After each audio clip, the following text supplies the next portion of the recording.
नमस्कार दोस्तों, मैं गणपत कुशवाहा आपके अपने YouTube चैनल एग्जाम मंत्र में हार्दिक स्वागत करता हूं।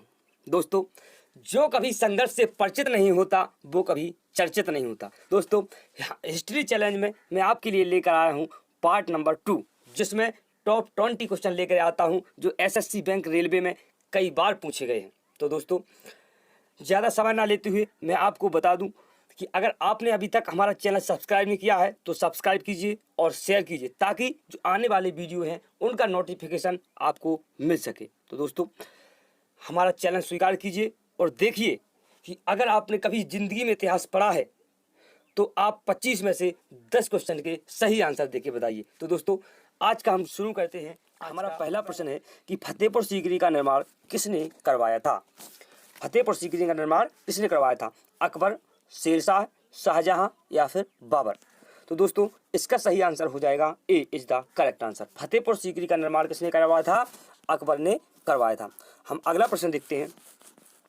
हमारा अगला प्रश्न है, निम्नलिखित में से कौन सा एक फतेहपुर सीकरी में स्थित नहीं है?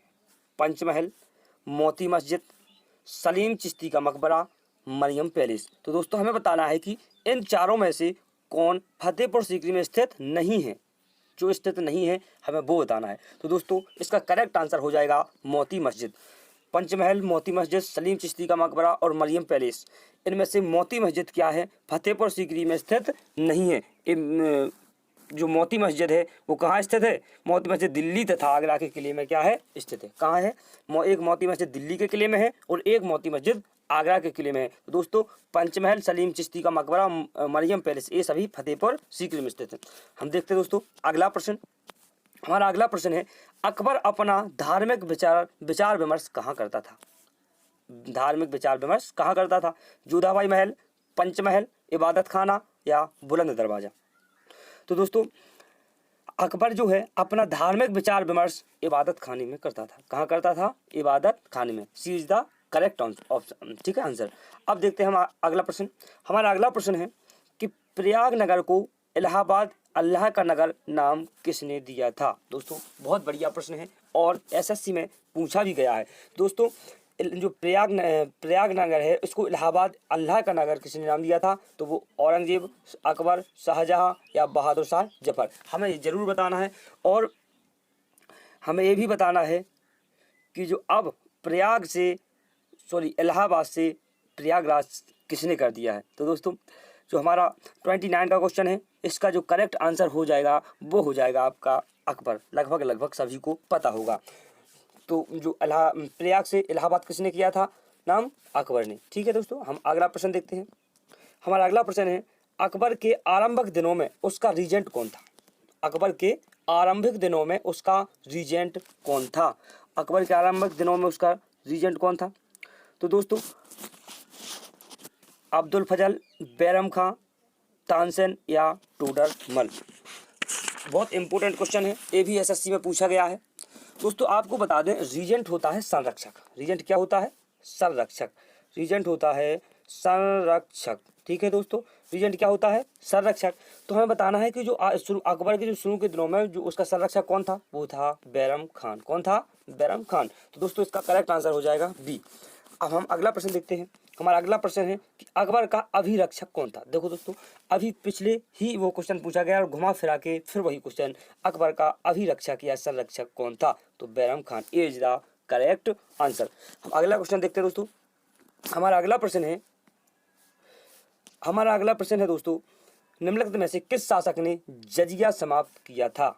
जजिया अर्थात जजिया कर समाप्त किया था? तो दोस्तों, औरंगजेब ने, जहांगीर ने, अकबर ने या फिर बलबन ने? तो दोस्तों, इसका भी सी ऑप्शन करेक्ट हो जाएगा, अकबर। सी ऑप्शन क्या हो जाएगा? करेक्ट। अकबर ने ही क्या किया था? जजिया कर को क्या किया था? समाप्त किया था। ठीक है, जजिया कर को क्या कर दिया था? समाप्त कर दिया था। ठीक है दोस्तों, हम आप अगला प्रश्न देखते हैं। हमारा अगला प्रश्न है, जब्ती प्रणाली के अंतर्गत वास्तविक उत्पादन का कितना अंश? जब्ती प्रणाली, कौन सी प्रणाली? जब्ती प्रणाली के अंतर्गत वास्तविक उत्पादन का कितना अंश राज्य की मांग के रूप में निर्धारित किया गया था? हाँ दोस्तों, तो जो राज्य की मांग है उसमें कितना अंश निर्धारित किया गया था? तो हमारा 33 नंबर का जो क्वेश्चन है, इसका जो करेक्ट आंसर हो जाएगा 1/3 अर्थात 1/3 भाग। ठीक है दोस्तों, 1/3 भाग।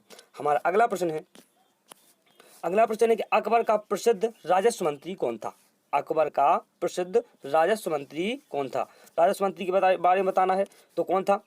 तानसेन, हुमायूं, राणा प्रताप सिंह या टोडरमल? तो देखो दोस्तों, कुछ तो ऑप्शन ऐसे मिल जाते हैं जिससे देखते ही पता चल जाता है कि जो इसमें जो राजस्व मंत्री नहीं थे, जैसे राणा प्रताप सिंह जो है मंत्री नहीं था और हुमायूं मंत्री नहीं था। ठीक है, तो इसमें से इसका जो करेक्ट आंसर हो जाएगा वो हो जाएगा D, Todarmal. D is the correct answer. अगला प्रश्न देखते हैं दोस्तों हम। हमारा अगला प्रश्न है कि अकबर के दरबार में सबसे प्रसिद्ध संगीतकार तानसेन का मूल नाम क्या था? ठीक है दोस्तों, तो तानसेन किसके दरबार में रहते थे? अकबर के दरबार में रहते थे, ये तो हमें पता चल गया। अब हमें ये भी बताना है कि जो अकबर के दरबार में तानसेन रहते थे उनका मूल नाम क्या था? लाल कुलवंत, बंदा बहादुर, रामतनु पांडे या मार्कंडे पांडे? तो दोस्तों ये भी SSC 2008 में पूछा हुआ क्वेश्चन है, तो इसका जो करेक्ट आंसर हो जाएगा दोस्तों रामतनु पांडे।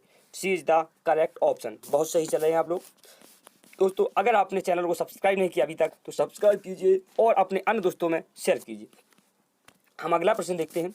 दीन ए इलाही एक नया धर्म निम्नलिखित में से किसके द्वारा शुरू किया गया था? हाँ, जो दीन ए इलाही है क्या है? एक नया धर्म। क्या है? नया धर्म है। और ये किसके द्वारा शुरू किया गया था? हुमायूं के द्वारा, जहांगीर के द्वारा, अकबर के द्वारा या फिर शाहजहां के द्वारा? तो दोस्तों जो दीन ए इलाही धर्म है वो अकबर के द्वारा क्या किया गया था? शुरू किया गया था। और आपको दोस्तों बता दें कि जो दीन ए इलाही नामक जो नया धर्म है जो अकबर ने तो शुरू किया था, लेकिन जो इसका जो प्रथम अनुयायी था अर्थात मानने वाला था वो इनका ही जो मंत्री था, कौन? बीरबल। कौन था? बीरबल। वो क्या था? प्रथम अनुयायी था। ठीक है दोस्तों। अब और जो अबुल फजल वो क्या था? इसका प्रधान पुरोहित था। अब आपको बता दें कि जो हमारा अगला प्रश्न है इसका आंसर क्या रहने वाला है आपको बताना है। तो हमारा अगला प्रश्न है कि निम्नलिखित में से कौन दीन ए इलाही का सदस्य बना? बिल्कुल सीधा आंसर दिखाई दे रहा होगा दोस्तों आपको। राजा बीरबल, राजा मानसिंह, टोडरमल या तानसेन? तो सीधा आंसर आपको दिखाई दे रहा होगा कि दीन ए इलाही का सदस्य कौन बना? दीन ए इलाही का सदस्य कौन बना? राजा बीरबल, अर्थात जो इसका मंत्री था किसका? अकबर का। वही क्या था? प्रथम अनुयायी अर्थात दीन ए इलाही का सदस्य बना। हमारा अगला प्रश्न है अकबर के एकमात्र किस दरबारी ने दीन ए इलाही को स्वीकार किया था? तो आपको करेक्ट आंसर क्या हो जाएगा? बीरबल। कुछ ज़्यादा बताने की आवश्यकता नहीं है क्योंकि हम पिछले क्वेश्चन में देख चुके हैं। अब हमारा अगला क्वेश्चन है कि निम्नलिखित में से कौन सा व्यक्ति निरक्षर था? दोस्तों निरक्षर का मतलब होता है बिना पढ़ा या अनपढ़। क्या होता है? बिना पढ़ा या अनपढ़। तो हमें बताना है कि निम्नलिखित में से कौन सा व्यक्ति निरक्षर था? जहांगीर, अकबर, शाहजहां या औरंगजेब? तो दोस्तों जो इसका करेक्ट आंसर हो जाएगा वो हो जाएगा सी। जो अकबर एक, हाँ पता है दोस्तों कि महान शासक था लेकिन वो बिना पढ़ा लिखा था। ठीक है दोस्तों, तो सी इज द करेक्ट आंसर। ठीक है दोस्तों, हम अगला प्रश्न देखते हैं। हमारा अगला प्रश्न है कि निम्नलिखित में से सही जोड़ा कौन सा है? सही जोड़ा कौन सा? अर्थात देखो आसफ खां अकबर, सही आदम खां अकबर, बैरम खां अकबर, शाइस्ता खां अकबर। ठीक है दोस्तों, तो हमें देखना है कि इसमें क्या क्या दिया गया। उसका संरक्षक और राजा ये दोनों दिए गए। तो बैरम खां अकबर का संरक्षक था, ये हम पिछले क्वेश्चन में देख चुके हैं। तो इसका सी ऑप्शन क्या हो जाएगा? करेक्ट हो जाएगा। और ये SSC में पूछा गया क्वेश्चन है। दोस्तों अगर वीडियो आपको अच्छी लग रही है तो लाइक कीजिए और अपने दोस्तों में ज़रूर शेयर कीजिए ताकि उन्हें भी इसका लाभ मिल सके। हमारा अगला प्रश्न है निम्नलिखित में से किस मुगल सम्राट को हिंदी गीतों की रचना का श्रेय प्राप्त है? किस मुगल सम्राट को हिंदी गीतों की रचना का श्रेय प्राप्त है? बाबर, अकबर, जहांगीर या फिर शाहजहां? तो दोस्तों हमें बताना है कि जो मुगल सम्राट है उसको हिंदी गीतों का श्रेय प्राप्त है। तो दोस्तों इसका भी करेक्ट आंसर क्या हो जाएगा? अकबर। हाँ, अकबर को क्या है? हिंदी गीतों की जो रचना है उसे किसको प्राप्त है? अकबर को इसका श्रेय प्राप्त। तो आपको बता दें दोस्तों, जो मुगल सम्राट अकबर को जो हिंदी गीतों की रचना का श्रेय दिया जाता है, कहा जाता है कि वह क्या है? रायकरण के छद्म नाम से हिंदी गीतों की रचना करता था। किसके नाम से? रायकरण किसके नाम से? रायकरण के छद्म नाम से क्या हिंदी गीतों की रचना करता था। हम अगला प्रश्न देखते हैं दोस्तों। हमारा अगला प्रश्न है कि जब ईस्ट इंडिया कंपनी का गठन हुआ था उस समय भारत का मुगल बादशाह कौन था? हमें पता है ईस्ट इंडिया कंपनी का गठन कब हुआ था। ईस्ट इंडिया जो कंपनी का जो गठन हुआ था वो हुआ था 31 दिसंबर कब? 31 दिसंबर 1600 ईस्वी में। ठीक है दोस्तों, कब हुआ था? 31 दिसंबर 1600 ईस्वी में। अब जब 31 दिसंबर 1600 ईस्वी में इसका गठन शुरू हुआ, तो हमें बताना है कि उस समय जो उसका वहाँ का जो मुगल बादशाह था भारत का, वो कौन था? अकबर, हुमायूं, जहांगीर या औरंगजेब। तो दोस्तों इसका करेक्ट आंसर आपका हो जाएगा अकबर। क्या हो जाएगा? अकबर। ठीक है दोस्तों, तो अकबर ही क्या था? जब ईस्ट इंडिया कंपनी का गठन हुआ उस समय भारत का मुगल बादशाह था। हम अगला प्रश्न देखते हैं दोस्तों। निम्नलिखित में से कौन सा अकबर द्वारा अपनाया गया सुधार उपाय था? नहीं है। ठीक है, कौन सा ऐसा उपाय है जो अकबर द्वारा नहीं अपनाया गया है? दाग, मनसबदारी प्रणाली, एकता प्रणाली या जब्ती प्रणाली। तो दोस्तों 43 नंबर का जो करेक्ट आंसर हो जाएगा वो हो जाएगा सी।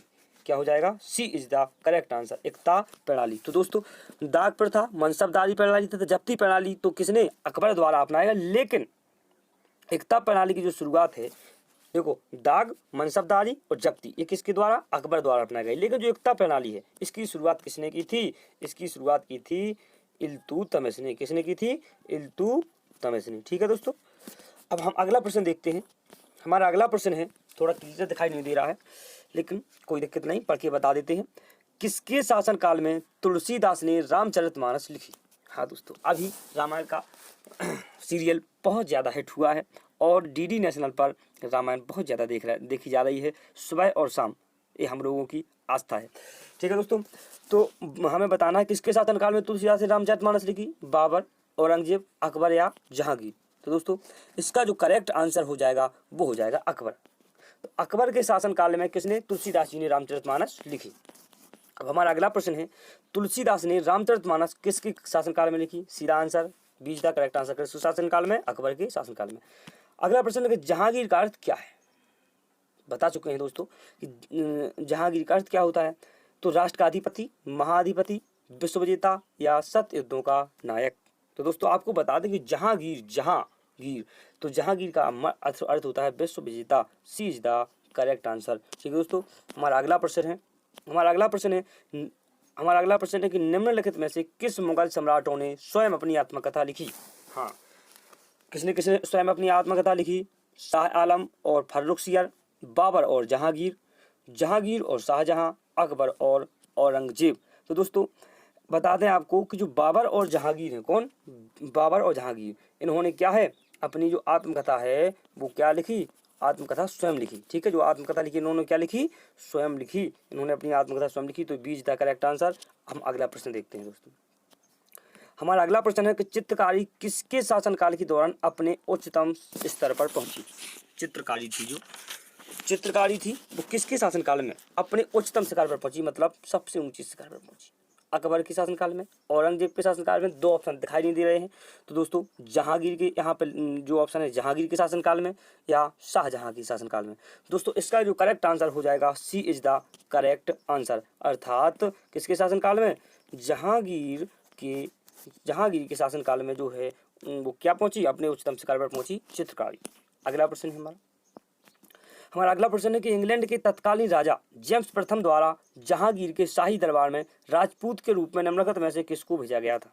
इंग्लैंड के तत्कालीन राजा जेम्स प्रथम द्वारा जहांगीर के शाही दरबार में राजपूत के रूप में किसको भेजा गया था? जॉन हॉकिंस को, विलियम टॉड को, सर थॉमस रो को, सर वाल्टर रेले को।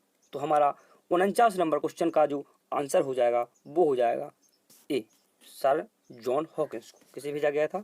जॉन हॉकिंस को। तो इज द करेक्ट आंसर। अब देखते हैं दोस्तों हम आज का लास्ट प्रश्न।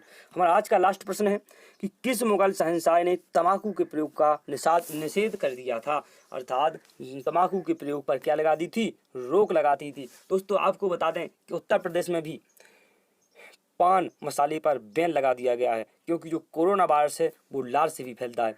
तो हमें इस क्वेश्चन का जो आंसर बताना है कि जो तंबाकू का प्रयोग है वो किसने निषेध किया था? मोहम्मद शाह ने, बाबर ने, जहांगीर ने या औरंगजेब ने? तो दोस्तों इसका करेक्ट आंसर हो जाएगा जहांगीर ने। तो सी इज द करेक्ट आंसर। लोक कल्याण के कार्य से संबंधित 12 आदेशों की घोषणा जहांगीर ने करवाई। इसमें शराब और अन्य मादक पदार्थों की बिक्री एवं निर्माण पर क्या लगा दिया गया? प्रतिबंध। शराब और जो मादक पदार्थ हैं उन पर क्या लगा दिया गया था? पूर्ण तरह से प्रतिबंध लगा दिया गया था। सी इज द करेक्ट आंसर। दोस्तों, आपको ये वीडियो कैसी लगी हमें कमेंट करके जरूर बताइए, और अगर आप चाहते हैं कि हम इसका अगला पार्ट बताएं तो दोस्तों आप कमेंट बॉक्स में जरूर लिखें। धन्यवाद।